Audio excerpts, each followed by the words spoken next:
कह रहा है कि हमें अपनी भारतीय सेना पर गर्व है। इस बीच बड़ी खबर आपको बता दें, आज आईएमएफ के एग्जीक्यूटिव बोर्ड की बैठक है। पाकिस्तान को कर्ज देने पर फैसला होगा। पाकिस्तान ने 1.3 बिलियन डॉलर की मांग की है।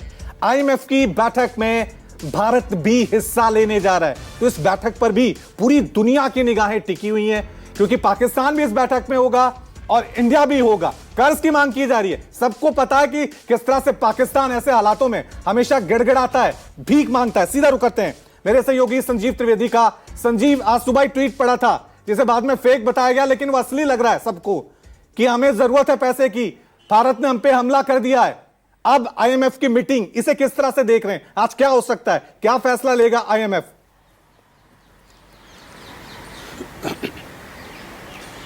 देखिए, जब वॉशिंगटन में इंटरनेशनल मॉनेटरी फंड की ये बैठक होगी आज, और वो बैठक जो अब से कुछ देर बाद शुरू होगी, तो उस बैठक में सबसे अहम बात यही होगी कि क्या एक ऐसे मुल्क को पैसे दिए जा सकते हैं इंटरनेशनल मॉनेटरी फंड के द्वारा जो अपने पैसों को आतंकी गतिविधियों में लगाता है।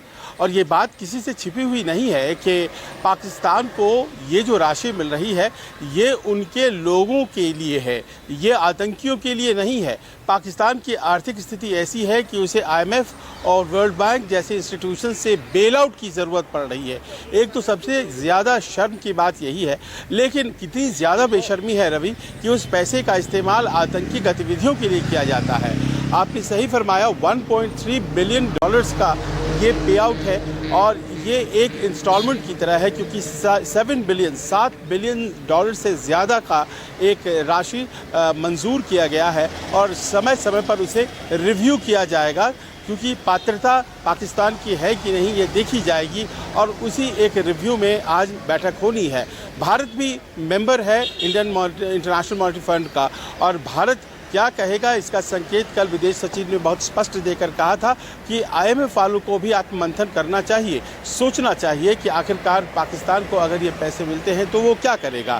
भारत के जो प्रतिनिधि हैं वो आज खुल करके अपनी बात रखेंगे, लेकिन वहीं देखना हमें यह है कि चाइना एक बड़ा हिस्सेदार है और चाइना पाकिस्तान की मदद करेगा। अमेरिका क्या वो आगे आता है और हालात के मद्देनज़र विरोध करता है, ये तमाम बातें आज निर्णित होंगी। लेकिन ये ज़रूर है कि विश्व समुदाय को देखना चाहिए कि आईएमएफ का बेल आउट पैकेज सही पात्र को जाना चाहिए जो डिजर्व करते हैं, पाकिस्तान जैसे देश को नहीं। बिल्कुल, और ये समझना होगा क्योंकि पाकिस्तान को तो अपनी आवाम की चिंता है नहीं, युद्ध में झोंक रहा है और कब तक ये सरवाइव करेगा ये पाकिस्तान की आवाम भी बखूबी समझती है। हमारे साथ retired major general DVS Rana ji भी जुड़े हुए हैं। राणा जी, सबसे बड़ी बात ये हो जाती है यहां पर सर कि एक तरफ पाकिस्तान यहां पर एक्सेलरेट कर रहा है युद्ध को, भारत ने हमेशा जवाब दिया है और भारत ने साफ तौर पर यह कहा है कि अब बर्दाश्त नहीं किया जाएगा, लेकिन पाकिस्तान अपनी आवाम की चिंता को छोड़कर एक तरफ बार बार आप भीख मांगते हैं अपनी आर्थिक स्थिति को सुधारने के लिए और दूसरी तरफ युद्ध के लिए आप आ रहे हैं मैदान में, और चकनाचूर हो गया कल जो तस्वीरें सामने आई। देखिए मैडम, आज के दिन में और पिछली जितनी भी जंग हुई हैं, चाहे वो 1947 की थी या 65 की थी, 71 की थी, कारगिल की थी, पाकिस्तान में जो सेना है उनकी और जो आईएसआई है, वो सारी जो पाकिस्तान की जो त्रासदियां हैं, जिन त्रासदियों से आज आम जनता वहां पर जूझ रही है, ये पाकिस्तान की सेना और उसकी आईएसआई की देन है। मैंने पहले भी आपके शो में कहा था कि आज भारत की लड़ाई आतंकवाद के साथ है। आज इससे पहले हम आतंकियों से लड़ते रहे, आतंकी जो कि यहां पर आके हथियार लेकर आम जनता को मारते थे, हम उनसे लड़ते रहे हैं। लेकिन आज हिंदुस्तान एक साथ खड़ा है, सभी all parties, all institutions of the country, they are together to fight against terrorism. And who is perpetrating that terrorism? It is the Pakistan Army and the ISI. So मेरा ये कहना था कि ये पेड़, जड़ और पेड़ का तना जो है, जो कि पाकिस्तान की सेना है और उसकी आईएसआई है, जब तक इसको उखाड़ कर नहीं फेंका गया तब तक ये आतंकी कार्रवाइयां चलती रहेंगी। आज जैसे कि बाकी पैनलिस्ट ने भी कहा कि हम सिर्फ जवाबी कार्रवाई कर रहे हैं जी। जवाबी कार्रवाई, मैं ये आपको आश्वस्त करना चाहता हूं कि पाकिस्तान एक रोग देश है, एक ऐसा देश है जिसको जितनी मार पड़े, 1971 में 93,000 कैदी उनके आए, पूरे दुनिया में शर्मसार हुआ ये देश, लेकिन इसकी सेना नहीं सुधरी।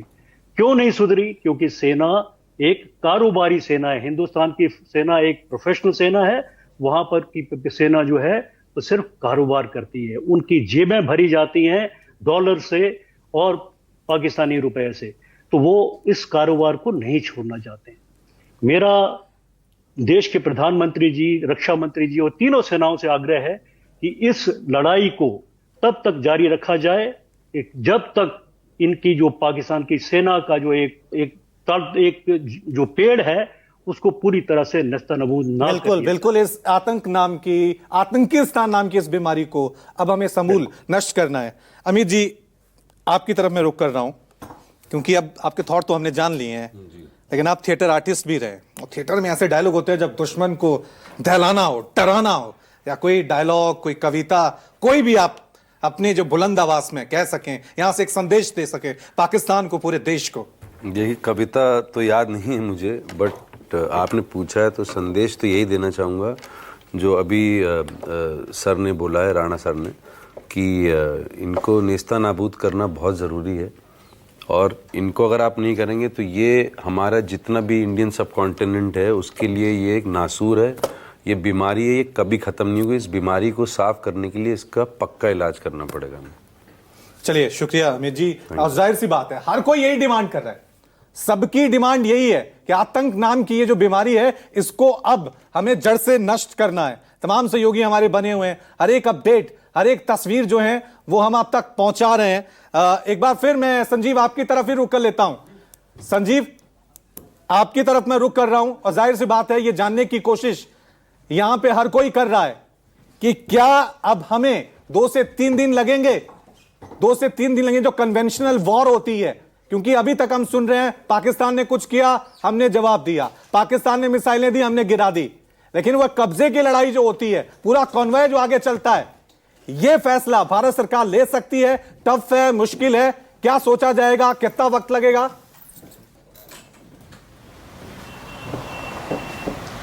देखिए, आप जिसे डिस्क्राइब कर रहे हैं वो दरअसल एक फुल फ्लेजेड वॉरफेयर की स्थिति है, और ये जो फुल फ्लेजेड वॉरफेयर है ये स्टेजेस में लोग जाते हैं, जनरल साहब बेहतर बताएंगे, और भारत हर वो मौका दे रहा है पाकिस्तान को कि वो वार की विभीषिका से, युद्ध की विभीषिका से अपने आप को बचाए। और हर बार जब एक घटनाक्रम होता है और उसका माकूल जवाब देकर के भारत उसे कहता है कि आपने जो भी किया है गलत किया है और हमने उसका आपको सज़ा दी है और अब आप आगे न करें, बॉल आपके कोर्ट में है, तो पाकिस्तान गड़बड़ कर जाता है। अब देखना ये है कि भारत का धैर्य ख़त्म हो गया या फिर भारत अभी भी मौके देने के लिए पाकिस्तान को तैयार है।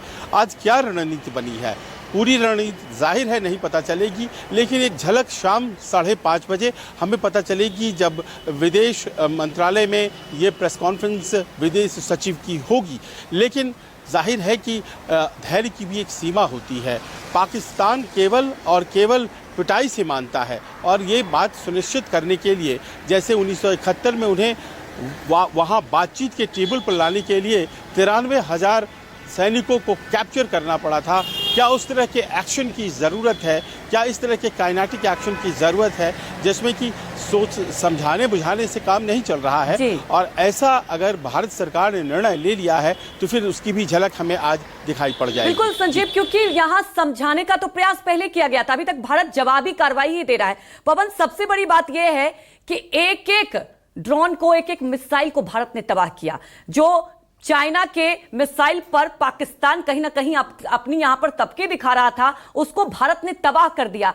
क्या आने वाले वक्त के लिए ऐसा लगता है कि अब पाकिस्तान में और हिम्मत बची है? क्या पाकिस्तान और भी रिटेलिएट करेगा, या कहीं ना कहीं अपनी आवाम को झूठा ढकोसला जो लगातार देता रहा है पाकिस्तान वही देगा आगे?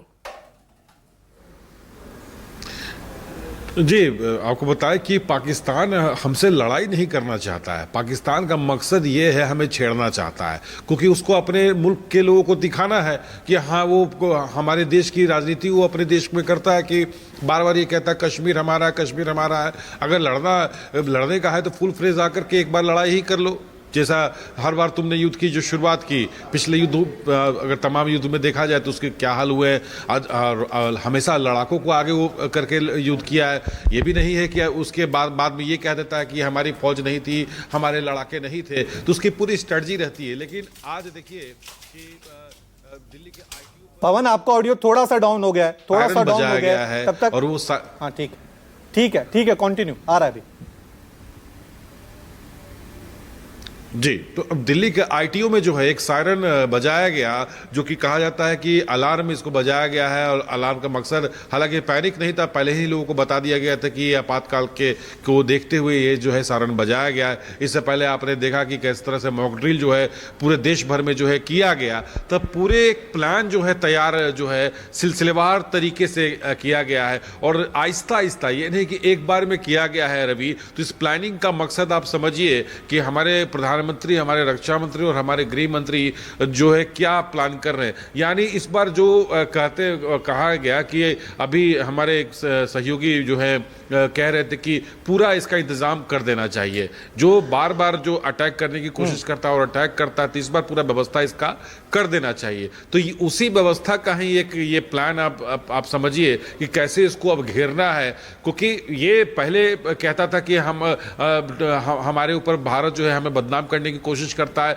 हमारा कोई हाथ नहीं है भारत में आतंकी जो हमला हुआ। उसके बाद कई वीडियो सामने आए कि पाकिस्तानी सेना खुद जो है, जब भारत ने 9 आतंकी ठिकानों पर हमला किया, उसके बाद आप देखिए जब मिट्टी देने की बात हुई, तो जनाजे में जो है पाकिस्तानी फौज का वीडियो निकल करके सामने आया। फिर खुद पाकिस्तान की तरफ से ये कबूलनामा किया गया कि हमारे जेट को जो है गिराया गया। खुद पाकिस्तान के रक्षा मंत्री और सूचना मंत्री का ये कहा गया कि खुद उन्होंने कबूल किया था, खुद आर्मी ने कबूल किया है कि हमारे इतने लड़ाकू विमान गिराए गए हैं, हमारे इतने आतंकियों की, मतलब उन्होंने आतंकी तो नहीं कहा, नागरिक उसको कह दिया है, इतने लोगों की मौत हुई है। रक्षा विशेषज्ञ सक्सेना साहब जुड़े। सक्सेना साहब, लेकिन थोड़ा सा टेक्निकल एस्पेक्ट्स पे भी बात किया जाए।